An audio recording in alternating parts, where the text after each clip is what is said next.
World War II proved to be a major turning point in global politics, not only shifting the US away from the traditional policy of isolationism, but also shifting the distribution of power in the world to a polarizing degree. In the Western Hemisphere, the United States remained as a world superpower determined to uphold the ideals of democracy. In the Northern Hemisphere, the Soviet Union reaped the benefits of circumstance that they were left with during World War II. The dangerous implications of this division of power was axiomatic. The clashing of ideologies was inevitable and the world was left in the hands of such dichotomous views. The advent of nuclear weapons and the struggle between their fundamentally different doctrines gave rise to a terrifying proposition: nuclear war. All of this culminated into just 13 days of the Cold War, the Cuban Missile Crisis. This harrowing event exemplified the fears that dwelled in the minds of the people during the Cold War, and proved to be a pivotal event that would determine the course of the conflict. The transformation of the Cuban Missile Crisis from a harbinger of mutually assured destruction into a turning point that would lead to peace can be credited to President John F. Kennedy and his best and brightest. Although President Kennedy's utilization of power as a world leader was weak in the early days of his presidency, his handling of the Cuban Missile Crisis and skilled diplomacy following the previous failures of the administration helped set the stage for a world that was able to prevent the mutually assured destruction scenario. President Kennedy broke the barrier to peace created by the Cuban Missile Crisis, allowing for a period of catharsis between the Soviet Union and the United States that would lead to the opportunity for better relations in the future. Many factors led to the Soviet Union's rise to power despite its ravaging by Germany during World War II. In fact, it could be argued that this invasion itself could have been one of the factors that led to the acquisition of power by the Soviet Union after it turned coat to the Allies. This new alliance was the catalyst for the territorial leverage that the Soviet Union would soon gain. After the war, the communist countries controlled Bulgaria, Romania, Hungary, Poland, and Eastern Germany. From here, the Soviet Union began its attempts to spread its communist influence further. By 1946, Stalin denounced peace and announced his belief in the inability to create harmony in a world ruled by capitalism. In response to the Soviet Union's stolidness, the Truman administration initiated their policy of containment, beginning a war of hierarchical diffusion between the superpowers, a Cold War that was due to escalate in 1962. From a historical perspective, it's poetic that the crisis that brought the world to a near-nuclear war would begin in Cuba. The forceful imposition of democracy and the authoritative control that the United States practiced in Cuba beginning nearly three-quarters of a century prior during its era of imperialism inevitably brought up resentment in Cuba and its people. This led to insurrections that were attempted to be halted by President Theodore Roosevelt and President William Howard Taft. The U.S.'s attempts to quell these rebellions paved the path for Cuba's rebellious turn to the fear of the decade, communism, spearheaded by revolutionary Fidel Castro. Castro was also very heavily dependent on the Soviet Union for economic and military assistance, mirroring the U.S.'s support of Europe with the Marshall Plan after World War II. With the communist regime just off the coast of Florida, the stage was set for a conflict of proximity. 1 year after Castro usurped power in Cuba, the United States elected its youngest president, John F. Kennedy. Senator John F. Kennedy, the Democratic presidential nominee, became very critical of the Eisenhower administration's shortcomings despite its belligerent attempts to overthrow the Castro regime. After his narrow victory in the 1960 presidential election against Richard Nixon, Kennedy furthered the rift between the United States and the Soviet Union in his inaugural address, defining an explicit metaphorical barrier of hostile uncertainty from the clashing of ideologies, a barrier of tension and fear preventing peace that he wished to eradicate and soon would contribute significantly to doing so. Despite his heroic claims, Kennedy's efforts to resolve the sensitive conflict began with tremendous failure.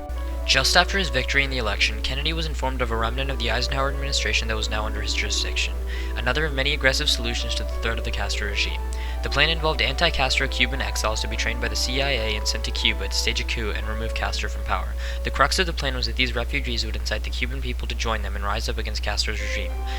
President Kennedy planned on announcing the invasion as an independent attack by Cuban rebels that was backed by Cuban opposition.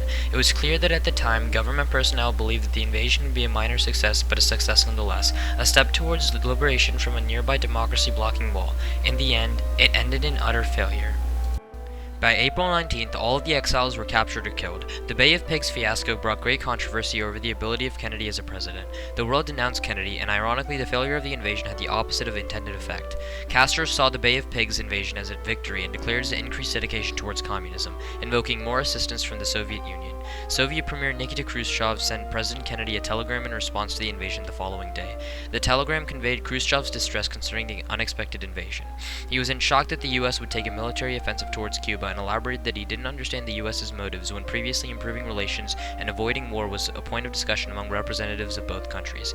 He ended the telegram by placing the ball in Kennedy's court and urging him to reconsider his actions as he believed that any small conflict could dangerously escalate to a mutually unwanted war, as well as stating that out of responsibility the Soviet Union would aid Cuba defensively. Kennedy responded with a letter the same day stating that the invasion was a natural insurrection resulting from Castro's suppression of democracy. It was apparent that Khrushchev saw President Kennedy as an inexperienced leader who could have been a catalyst in bringing about conflict. He spoke down to Kennedy and proclaimed communist victory at their summit meeting in Vienna in June 1961. Khrushchev quickly began responsive actions worldwide to ensure that the United States would not have the upper hand. The most notable of these actions was the construction of the Berlin Wall in the summer of 1961. This caused Kennedy great anguish. The mission that was undertaken in spring of that year had only proved to solidify the barrier that prevented peace in the world with a literal Iron Curtain. From here, the two countries began a process of canceling out the other's gains. However, the attempts to balance power by the two countries ultimately brought the conflict to its apex. In response to the US's placement of Jupiter missiles in Turkey in close proximity to the Soviet Union, Khrushchev decided the best course of action was to do the same and place Soviet missiles in Cuba, effectively defending the country and holding a stalemate with the US. Kennedy's actions in de-escalating the situation and eliminating the barrier to the cooling of tensions from here would be critical. On October 14, 1962, CIA experts had discovered definitive evidence of Soviet missile sites in Cuba after 36 hours of reconnaissance. The evidence was shown to the president, immediately causing a panic in the White House. Once these missiles were ready to fire, they could have easily destroyed most of the East Coast, including the capital. Secretary of Defense Robert McNamara determined that there was still time before this could happen.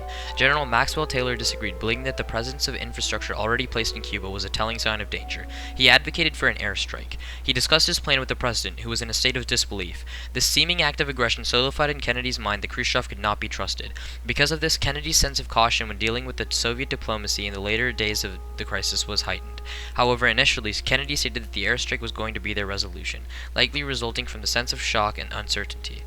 Moving forward, Kennedy had to be very careful in dealing with his own administration, which was now split into hawks like General Taylor and doves such as Secretary of Defense McNamara. The president's brother took a more bellicose reaction. Robert Kennedy saw the Cuban Missile Crisis as not only a sign of offense from the Soviet Union, but also as a failure of the United States to end the Castro regime. Despite this, he remained rational throughout the course of the crisis, considering Soviet response to military action against Cuba and debating the efficiency of military operations. On Wednesday, October 17th, it was discovered that more missiles were being placed, with more on the following day. It was also determined that these missiles were being directed at certain American cities and would be functional within a week. Tensions rose and the barrier to peace seemed impossible to break. Kennedy was in a tight spot. The Hawks began to stiffen their beliefs in the necessity of an airstrike to eliminate the missiles. However, Kennedy resisted the urge of combativeness, realizing that an airstrike would do nothing to stop Khrushchev from using his leverage in the situation to stage an invasion of Berlin. Knowing that this would most likely kickstart a nuclear war, discussions turned to actions to prevent this chilling outcome, which the president called the final failure. A blockade of Cuba became the primary focus. The following Tuesday on October 23rd, Kennedy signed the blockade into order. After a meeting with his advisors, he and his brother had a conversation concerning the order in which the president said, "It looks really mean, doesn't it?" But on the other hand, there wasn't any choice. On October 27th, Black Saturday, the Cuban Missile Crisis reaches falling action. The day prior, Khrushchev had sent a private letter to Kennedy proposing the removal of the missiles if the United States agreed not to invade Cuba. This was followed up with another letter the next morning, changing the terms of the proposal. Now the US would have to trade the removal of their missiles in Turkey for the removal of Soviet missiles in Cuba. The administration was reluctant to abide by the terms of the second letter, and Undersecretary of State George Ball suggested ignoring the second letter altogether. However, Kennedy understood the significance of the second letter. Something must have changed in the Kremlin, meaning the first letter was the irrelevant one.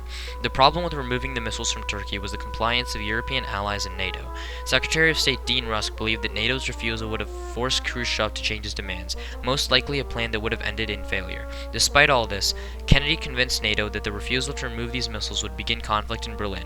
With that, it was a deal, and the Cuban Missile Crisis came to an end. The barrier was broken and the path to amity was unobscured. The growth shown by President Kennedy from his initial failures in the Bay of Pigs to his expert handling of the Cuban Missile Crisis was the decisive factor in removing the obstruction of peace that was built during his administration. His early shortcomings created a large barrier, both metaphorically through the game of one-upmanship between the superpowers, and physically through the construction of the Berlin Wall. Kennedy resisted pressure from the hawks in his administrations while considering the proper actions. He wore the mask of a hawk in public for the American people while actively avoiding military means to achieve an end to the conflict. Ultimately, he took responsibility for the barrier he created, breaking it down and creating a path that future leaders would follow until the Cold War's end. The impressiveness of this feat comes from the effects caused by the barrier, the fear and apprehensiveness of the world at the time. U.S. citizens were taught to duck and cover in the event of an atomic bomb. Many believed that nuclear war with the Soviet Union was inevitable.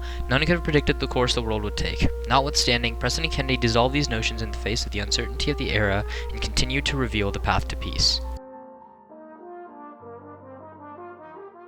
I take pride in the words, Ich bin ein Berliner.